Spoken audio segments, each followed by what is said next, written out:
কদিন আগে আমার ব্যাঙ্গালোর যাওয়ার কথা ছিল আমার দিদির সাথে।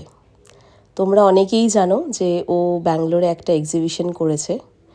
তো আমাদের ওখানে গিয়ে আমার দাদার বাড়িতে আমাদের আর কি স্টে করার কথা ছিল। হ্যাঁ, আমি করতে পারিনি, আমি যেতেও পারিনি। তো আমার দিদি গিয়েছিল।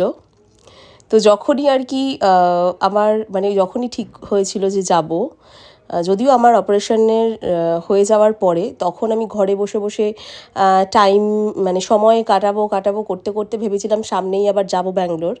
তো সেই মুহূর্তে তখন আমি ওদেরকে এই গিফটটা দেবো বলে আমি এই স্টিচটা করেছিলাম, মানে এই ফ্রেমটা। তো অনেক দিন ধরেই করছিলাম।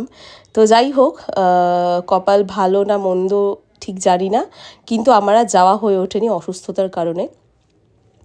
তো সেক্ষেত্রে আমি যাইনি, কিন্তু আমার মানে আমাকে তো ওটা ওদেরকে দিতে হবে। তো আমি এটা সুন্দর করে স্টিচ করে আমি আবার ওদেরকে ব্যাঙ্গালোরে শিপিং করে দিয়েছি। তো যাই হোক, আমি এতদিন ভিডিওটা দিতে পারিনি এই কারণ যেহেতু মানে আমি ভেবেছিলাম ওকে সারপ্রাইজ দেবো আর কি, আমার বৌদিকে। তো সেই জন্যে আমি এতদিন ভিডিওটা দিইনি। তো যাই হোক, আজকে মনে হয় ওদের কাছে পৌঁছেছে এবং আমাকে জানালো একটু আগে যে এরকম আর কি, খুব খুশি এটা পেয়ে। আর সবথেকে মজার ব্যাপার, এটা নাকি ওর ফেভারিট ছবি, আর সেটাই আমি আর কি দিয়েছি। তো যাক, আমার তো বেশ ভালো লেগেছে এটা করে। আমি হয়তো এরপরে আরও এরকম অনেক কিছু করব। তো তোমরা কিন্তু অবশ্যই বলো যে এটা কেমন লাগলো। এটা ওদের বেস্ট ফটো, আর আমার কাছেও এটা ওদের বেস্ট ফটো। আমার খুব ভালো লাগে এই ফটোটা, তো সেই জন্যেই করে দিয়েছি।